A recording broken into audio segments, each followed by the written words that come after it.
presenting Orson Welles as the Third Man.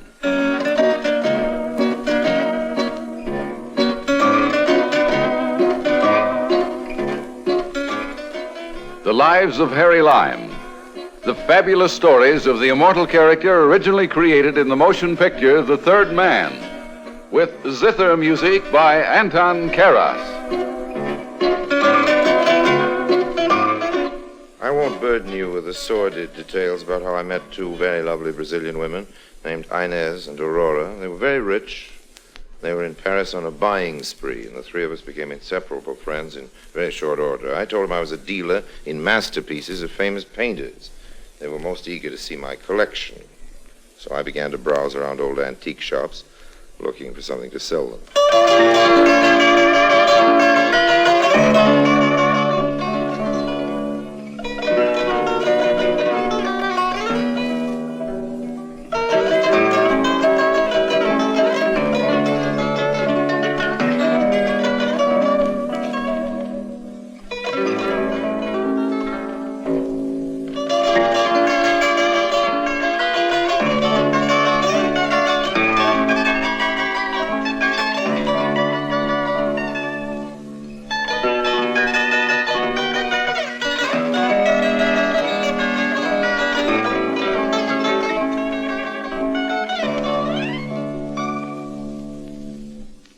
And now, Orson Welles as Harry Lime, the third man, in today's story, Art is Long and Lime is Fleeting.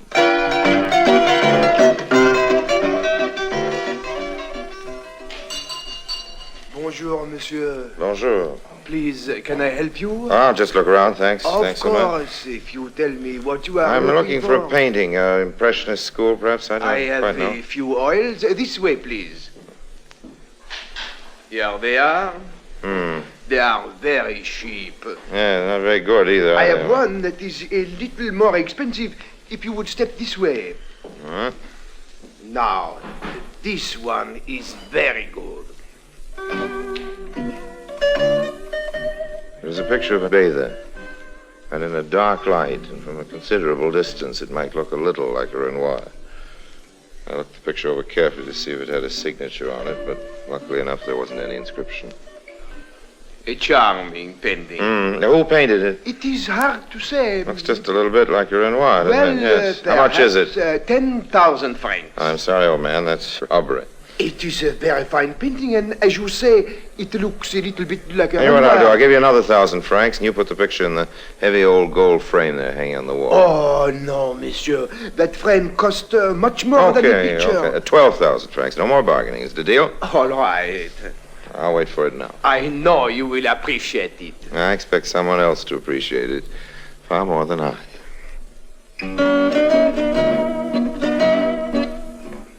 I took a suite at the elegant George Sank Hotel and hung the picture on the wall with a tiny spotlight over it. Underneath, I had a small brass plaque which read simply, Renoir.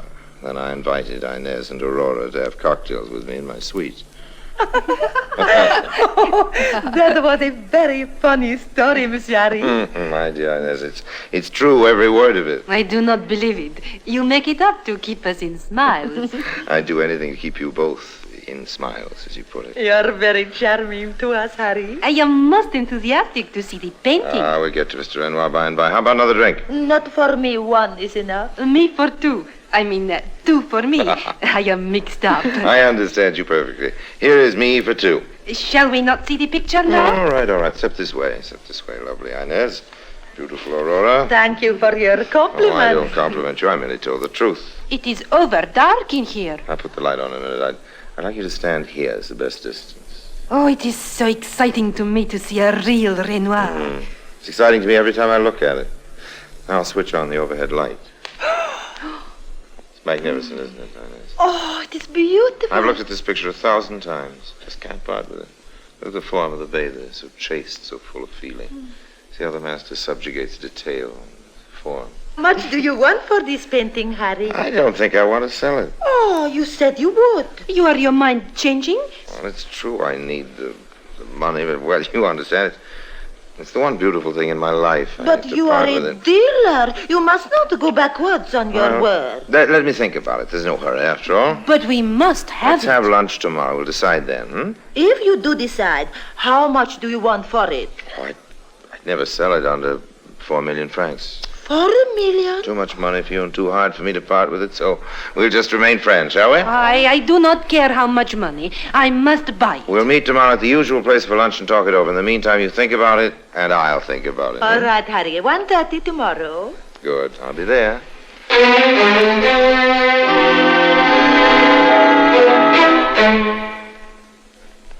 They left a few minutes later. It was working out fine. They were on the hook. All I had to do was to carefully reel them in. Then came a knock on the door. Yes? Hello, Harry. Paul Bazin.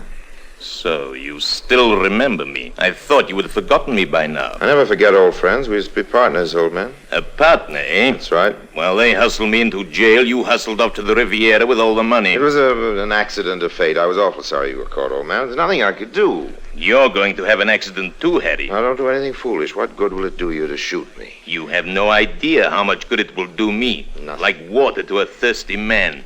I've been waiting for 2 years in a Luxembourg prison for this. Listen, old man, they guillotine people here in France for committing murder. If they catch them. Look, if you put the gun down, I'll tell you about a little deal that's coming off tomorrow. I'll cut you in on it. I'm not interested. Your share will be 2 million francs in cold 2 cash. That's right. 2 million. 2 million. Put the gun down. I'll tell you about it. You'll talk better this way. Talk fast. Maybe I'll be interested. See those 2 women coming out of my suite? I saw Well, them. they think this is a Renoir hanging on the wall. See over there?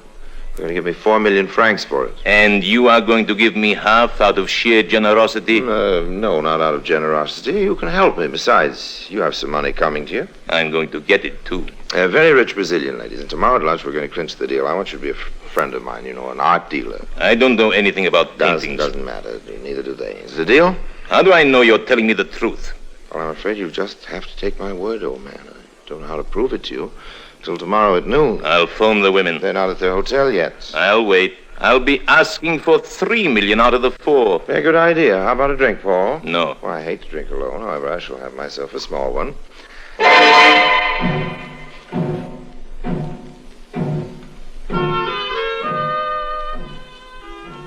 We waited an hour until Inez and Aurora returned to their hotel. Paul was satisfied that I told him the truth, and he finally left me. Until lunch tomorrow. I began to think of a plan to get rid of this fellow. I can't stand people who hold grudges for years. It's a sign of immaturity. We met at lunch as scheduled. Mr. Bazin, what is your opinion of Impressionist painting? How does it compare with the modern? Well, I think it's very different. Mr. Bazin does not particularly like modern art. He hates to talk about it, as a matter of fact. He's against any form of art that isn't immediately comprehensible to everyone. That's Yes, his I point of feel view. very strong about it. Me also. Abstracts are to me crazy painting. Yes, I think so, How too. about another cup of coffee? No, thank you. Let us talk about the Renoir. Ah, yes.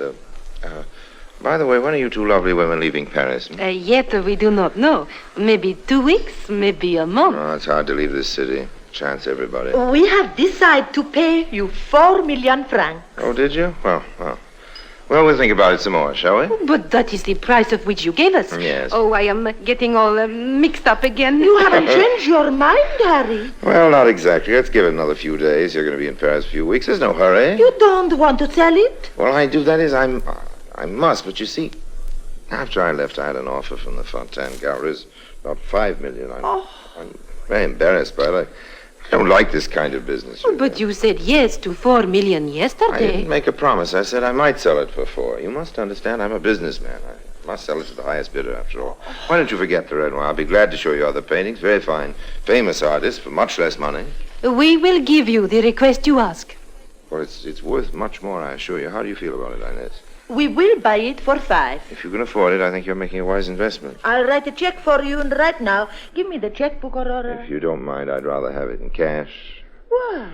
Well, I have some very urgent bills to pay. It'd take a week or so to clear through the bank. I can wait until this evening. You can get the check cashed at your bank. We can meet for dinner. We'll have a real big celebration, A party. Yeah. You will be guest to us. Oh, no. You're my guest, please. You come too, Monsieur Bézin? With pleasure, mademoiselle. Where should we meet? Shall we go to my favorite restaurant, Tour d'Argent? I know where it is. Oh, it's one of the best in Paris. Now, I must go. Garçon, addition.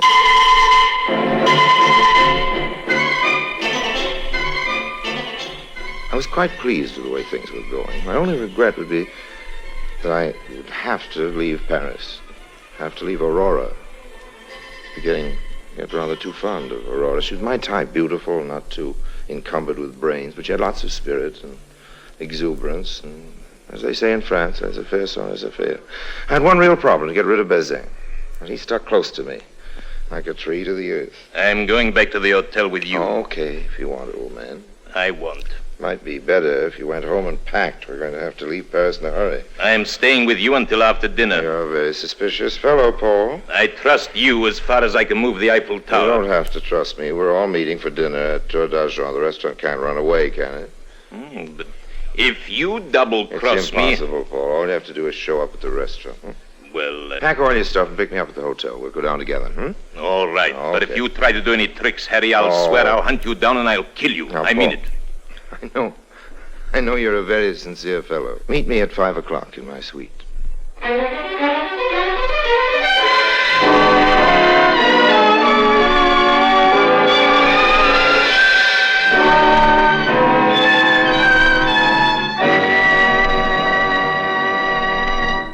Orson Welles returns in just a moment as the third man.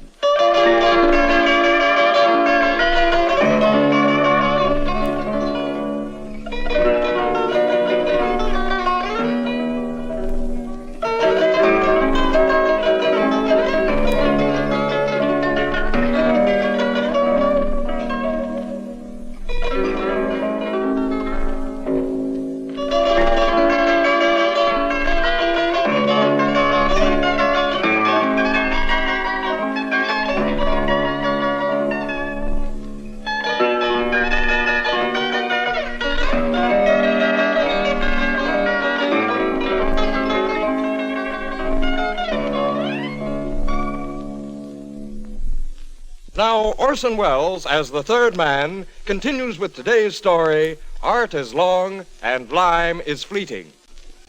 I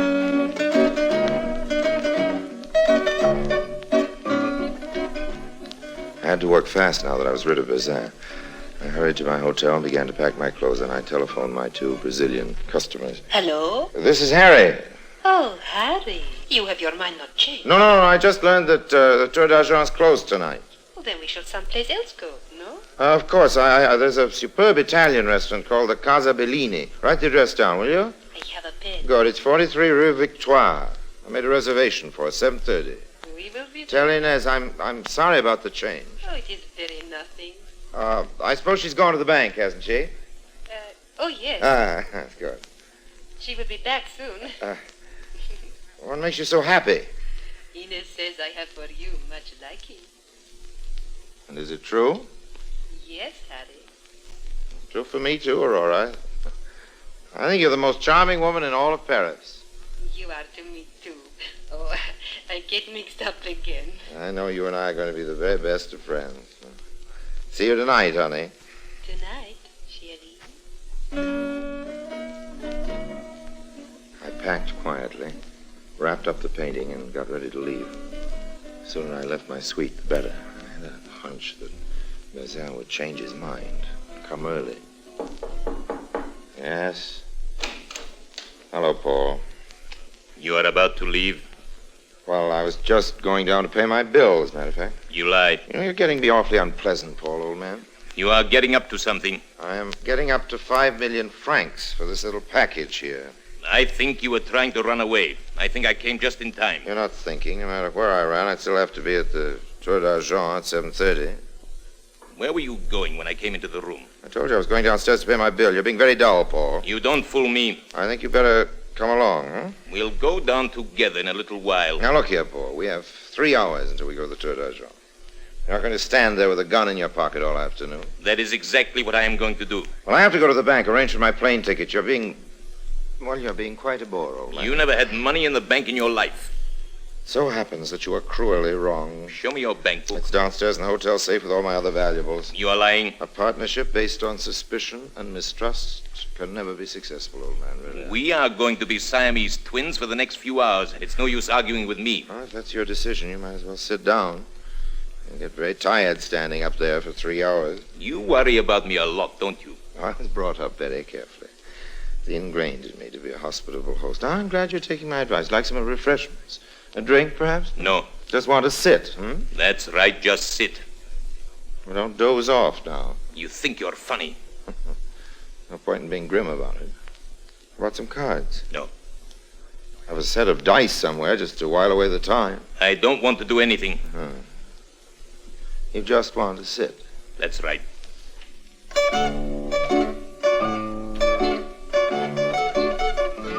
I couldn't catch him off guard. He sat in the chair and kept his beady eyes on me. I don't mind people staring at me, but Bazin had a gun, and he discovered my defection. He would become peeved, I thought, and that gun might go off. He just sat there for a long time, and then even he became bored and just sitting, tilted his chair against the wall, rocking himself back and forth, the pressure of his toes against the floor. A sudden kick on the back legs of the chair when he was tilted would certainly give me an advantage. As he fell backwards, I hurled myself at him, pinioning his arms. He managed to get the gun out of his pocket, but I rolled the chair over his arm and he let go of the gun. I seized the gun and placed it against the back of his head with a good deal of force. The fight was over in less than a minute. He lay there quietly. I figured he'd be out for an hour at least. Yes. Mr. Bazin was out of the picture. Forgive us for being late, Harry. Oh, please. It was the fault of me. I took too much time to seem beautiful. You don't seem beautiful. You are, both of you. Monsieur Bazin, he's not coming. He won't be here. He wanted to come very much, but he was suddenly taken ill. Oh, that's too bad. Yes, he'll be all right, I think. I am much hungry. You make this election for us. We do not know the French word. Oh, I'd be delighted. Perhaps we better settle our business first, though. Business before pleasure, you know. Oh, let's eat first. There's no hurry. We have all the night. Didn't like this. They didn't seem to be so eager for the painting as they were at lunch. Maybe they were only hungry. Maybe. I didn't like their attitude at all. How do you like your peche melba, Aurora? It is superbly. It will make me fat, and then you will not like me anymore. It'll make you fat, and I will adore you even more, darling. We must thank you for a very fine dinner. The best we eat in Paris. I'm very pleased that you're pleased.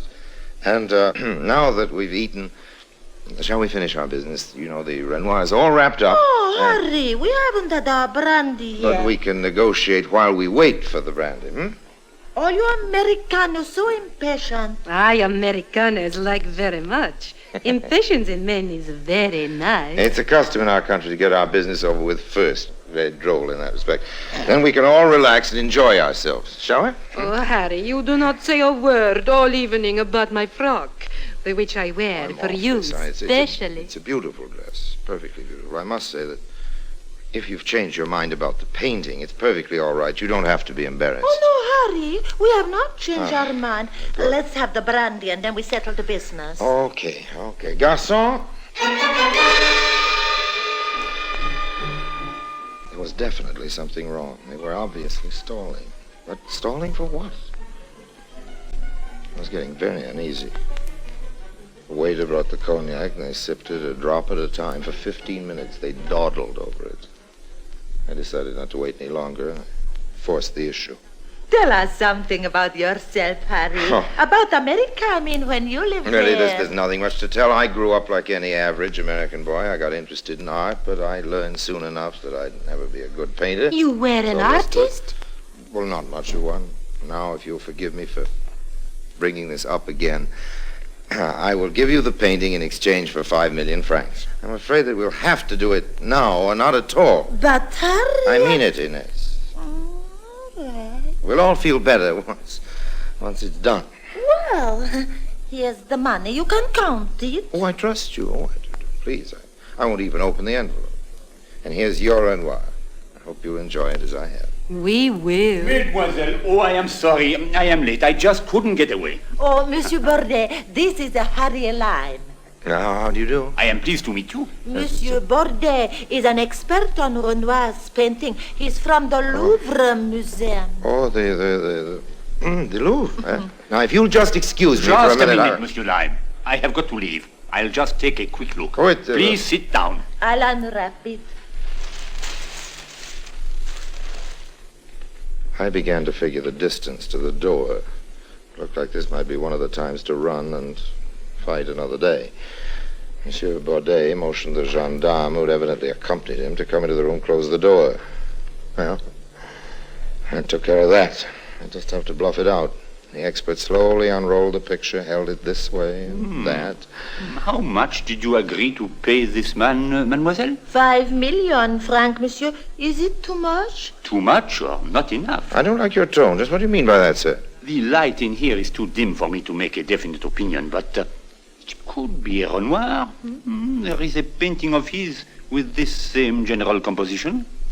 The figure is not bad. The colors like his. You think it is a real Renoir? I was sure it was all right. I would like to take it with me and examine it more thoroughly. But I can say this. If it is a Renoir, it is worth 20 million francs. 20 million! Qu'est-ce qui arrive, hein? Que voulez-vous, monsieur? De quoi s'agit-il, hein? You are not going to arrest anybody. Keep your hands high. Here, better do as he says. He looks dangerous. So the picture's worth 20 million, eh? I'll take it with me. Now, just a fact. Now stay as you are or you'll get a bullet. And don't follow me.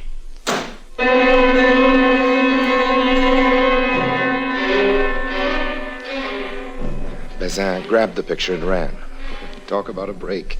With the gendarme, the girls, and Bordet, I ran after him, yelling, "Stop, thief! Stop, thief, thief!" All the time blessing myself for not having tied him as securely as I thought I had. All I had to do was to follow him away and then get lost. As I tore along in his wake, I noticed a couple of street Arabs huddled around a small fire. They scattered in panic. I sprinted, tackled. He hit the sidewalk. The picture flew out of his hand. I shoved it into the fire. "I've caught you, you rogue. Now I'll teach you to steal, thief." Let me go. No, you monsieur, mad no. Do not attack him. We will take care of him. It is not wise to beat a police officer at Paris. I'll kill you for this slime.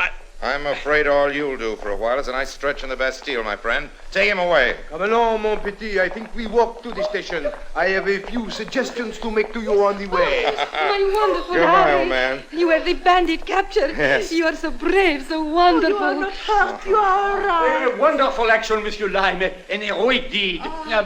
But where is the The picture? picture, it must be right here. It flew out of his hand when I tackled him. Oh, the picture, it is burning. It will be destroyed. Get it, Harry, it is burning. I'll get it. Ouch. I'm afraid it's completely gone. Of course, I made sure the picture was burned. I managed to grab a corner of it, but I had to drop it back into the flames. What a pity. The girls in Bordet were very concerned over my hand, but what's a few burns compared to a term in the local hoosegow and 5 million francs, not to mention getting rid of Bazin. Bordet and I saw the girls home, and then after making a date for the next evening with Aurora, I offered to drop him at the Louvre, where he still had to make his report. There is only one thing remaining to say, Monsieur Lime. Yes? What is that? I would not want you to think that I am such a bad expert that I really had any doubts about the picture. You mean that it was an original? No, I mean that it was not. Oh, I see. Well, how much do you want, Bordet? Nothing. Nothing? I don't get it. Monsieur Lime, if I had everyone arrested who tries to sell a fake picture, the prisons of Paris would be full. I wanted only to give you a chance to get away without embarrassment. I hope this will be a lesson to you, and that you won't try it again. Monsieur Bordet, I can't tell you how much I appreciate your courtesy. You're a wonderful fellow. And I must tell you, I want you to know what an inspiration people like you are to people like me.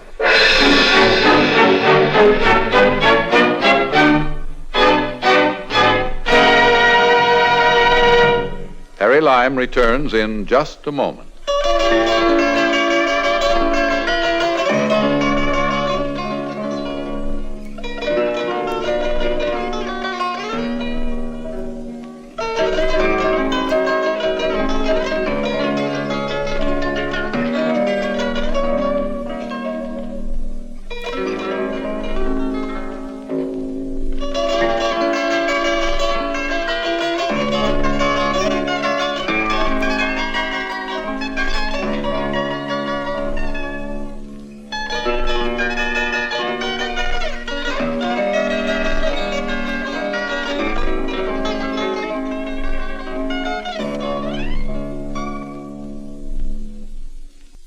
Now, Harry Lime.